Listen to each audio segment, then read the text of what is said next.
Hello and welcome to another episode of Chloe Sells NYC. And on today's episode, we are going to talk about the 4 biggest mistakes I see $1 million buyers make. And I will give you tips on how to avoid them. Let's get to it.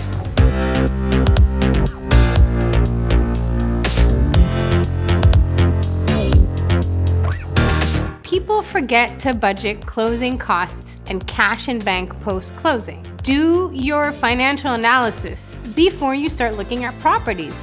Talk to a broker, and I spend a lot of time sitting down with clients even before we go out and even before we look at properties on the internet to make sure that your numbers fit, because it would be really heartbreaking to see a beautiful $1.5 million home and then realize that you only have the cash for $1.2 million.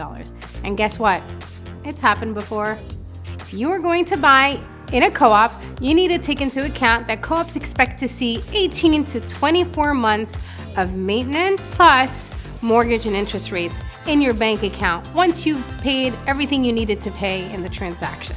Mistake number 2 is getting caught in the nitty-gritty of your 18-point must-have items on your list for your dream home. Now, I understand this is a big purchase. It's your biggest investment, and you want it to be perfect. However, there are lots of things that can be changed and you need to take into account. And I've seen people fall in love with homes that didn't fit that original list. Be flexible on the things that can be changed, that you can upgrade and improve. For example, a kitchen can be upgraded and you can add some closets. There are certain things that can't be changed, like the view from your bedroom or your living room window, or the location. These are things that can't be changed. So make sure you take into account what's flexible and what's not, and that will lead you to your dream home. The third mistake I see is getting too focused on the asking price. I have buyers who won't even see a property because it's overpriced. However, you don't know the negotiability the seller may have on this property. Also, when you start negotiating and the seller may not be flexible on the selling price, don't worry about it. As a broker, I have led clients many times in negotiations where we focused on other costs, like closing costs,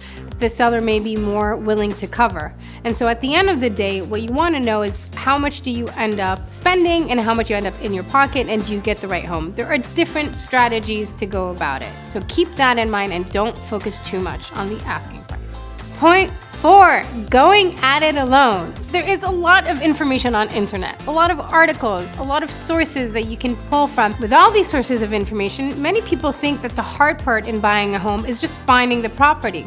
Actually, the opposite is true. I always tell my clients, finding a home is the fun and easy part. The problems can happen after. Recently, a friend of mine said he wanted to buy a home on his own, and he asked me, Chloe, where can the deal go wrong?